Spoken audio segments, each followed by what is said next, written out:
ஆண்டவருடைய பரிசுத்த நாமத்திற்கு மகிமை உண்டாகட்டும். மீண்டுமாக ஒரு லெந்து நாட்களிலே நுழைய ஆண்டவர் தந்த கிருபைக்காய் ஆண்டவரை நாம் துதிப்போம், நாம் ஸ்தோத்தரிப்போம். இந்த 40 நாட்கள் சாம்பல் புதன் துவங்கி நம்முடைய ஈஸ்டர் தினம் வரைக்குமாக லெந்து நாட்கள் என்று அழைக்கப்பட்டு திருச்சபையின் ஒழுங்கின்படி அதிகமாக வேதத்தை வாசிக்கவும் தியானிக்கவும் ஆண்டுடைய சன்னிதானத்திலே அதிகமான நேரங்களை செலவிடவும் திருச்சபையிலே இந்த 40 நாட்கள் நமக்கு ஒழுங்குபடுத்தி கொடுக்கப்பட்டிருக்கிறது. இந்த நாட்களிலே நாம் உபவாசிக்க வேண்டும். அதிகமான நேரங்களை நாம் ஜெபத்திலே செலவிட வேண்டும். மீண்டுமாக மக்களுக்கு இல்லாதவர்களுக்கு நாம் கொடுக்க வேண்டும். இந்த 3 காரியத்தையும் இந்த லெந்து நாட்களிலே அதிகமாக செய்ய நாம் அழைக்கப்படுகிறோம். யோவேல் தீர்க்க தரிசன புஸ்தகம் 2ஆம் அதிகாரம் 13ஆம் வசனத்திலே, நீங்கள் வஸ்திரங்களை அல்ல உங்கள் இருதயங்களை கிழித்து உங்கள் தேவனாகிய கர்த்தரிடத்தில் திரும்புங்கள். அவர் இரக்கமும் மன உருக்கமும் நீடிய சாந்தமும் மிகுந்த கிருபையும் உள்ளவர். அவர் தீங்குக்கு மனஸ்தாபப்படுகிறவருமாய் இருக்கிறார் என்று அந்த வசனத்தை நாம் வாசிக்கிறோம்.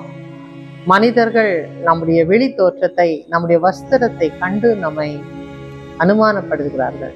ஆனால் ஆண்டவர் அப்படி அல்ல, நம்முடைய இருதயத்தை காண்கிறவராய் இருக்கிறார். எனவே ஆண்டவர் முன்பாக நம்முடைய இருதயத்திலே என்ன உண்டு என்று சொல்லி நாம் மறைக்க முடியாது. கர்த்தர் அனைத்தையும் அறிந்தவர். தீமையான காரியங்கள் இல்லாதபடிக்கு நன்மையான காரியங்கள் இருக்கும்படியாக நம்முடைய இருதயத்தை நாம் தூய்மைப்படுத்திக் கொள்ள வேண்டும். அதற்காகத்தான் இந்த 40 நாட்கள் நமக்கு கொடுக்கப்பட்டிருக்கிறது. ஒரு மனிதன் பிறக்கிறான், பிறகு அவன் மரித்த பிறகு ஆண்டவருடைய உயிர்த்தெழுதலில் பங்குள்ளவனாக இருக்கிறான். அந்த உயிர்த்தெழுதலில் பங்குள்ளவராகிய நாம் நம்முடைய ஆத்துமா எங்கு செல்லுகிறது? நம்முடைய இந்த உலகத்தில் நாம் வாழும் செய்கைகளின் அடிப்படையிலே, நம்முடைய வாழ்க்கையின் அடிப்படையிலே நம்முடைய ஆத்துமாவுக்கு உண்டான ஒரு இடம் கொடுக்கப்படுகிறது. நாம் நித்திய வாழ்வுக்கு, மோட்ச வாழ்வுக்கு பங்குள்ளவர்களாக இருக்கிறோம் என்றே நம்முடைய விசுவாசம் நமக்கு சொல்லுகிறது.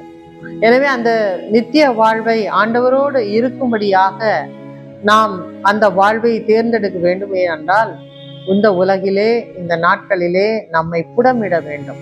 வேண்டாத காரியங்கள், எப்படி மரங்கள் வேண்டாத இலைகளை எல்லாம் உதிர்த்து விட்டு வசந்த காலத்திலே எல்லாவற்றையும் உதிர்த்து விட்டு புதிய இலைகளையும் புதிய காய்களையும் புதிய பழங்களையும் புதிய பூக்களையும் கொடுப்பது போல இந்த 40 நாட்கள் நம்மிடத்திலே உள்ள வேண்டாத இந்த காரியங்கள், தீமையான காரியங்கள் எல்லாவற்றையும் உதிர்த்து விட்டு நம் நன்மையான காரியங்களாக, ஆவியின் கனிகளிலே கனி கொடுக்கும் பிள்ளைகளாக நம்முடைய இருதயத்தை நாம் மாற்ற வேண்டும்.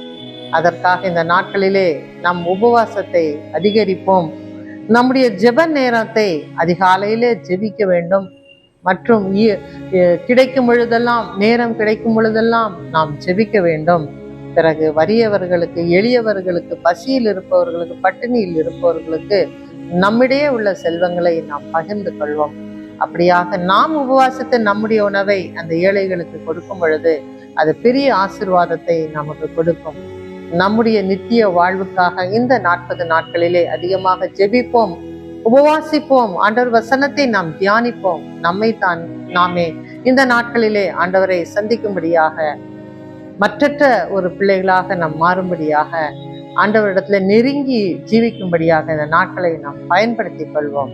கர்த்தர் தாமே உங்களை ஆசீர்வதிப்பாராக. கண்களை மூடி நாம் ஜெபிப்போம். எங்கள் நல்ல பிதாவே, சுவாமி, அருமையான நாளுக்காய் நன்றி செலுத்துகிறோம். ஆண்டவரே, நீர் இருதயத்தை பார்க்கிறீர் சுவாமி. மனிதர் பார்க்கும்படியாக வெளித்தோற்றத்தை அல்ல, எங்களுடைய இருதயத்தை காண்கிற நல்ல தேவன். தீமையான காரியங்களை எங்கள் இருதயத்திலிருந்து விலக்கி நன்மையான காரியங்களை எங்களுடைய இருதயத்தில் வைத்துக் கொள்ளும்படியாக இந்த 40 நாட்கள், இந்த 2 நாட்கள் எங்களுக்கு பயனுள்ளதாக அமையட்டும் சுவாமி. எங்கள் ஜெபங்கள், உபவாசங்கள், எங்களுடைய கொடைகள், இவை எல்லாவற்றையும் சுவாமி நீர் ஆசீர்வதித்து ஆண்டவரே நித்திய ராஜ்யத்திற்கு நாங்கள் பங்குள்ளவர்களாக இந்த 40 நாட்களிலே எங்களை மாற்றிக்கொள்ள தேவரீர் கிருபை தாங்க. துதிகான மகிமை உமக்கே செலுத்துகிறோம். இயேசு கிறிஸ்துவின் நேற்று என்ப நாமத்திலே வேண்டிக் கொள்கிறோம் நல்ல பிதாவே. ஆமேன். ஆமேன்.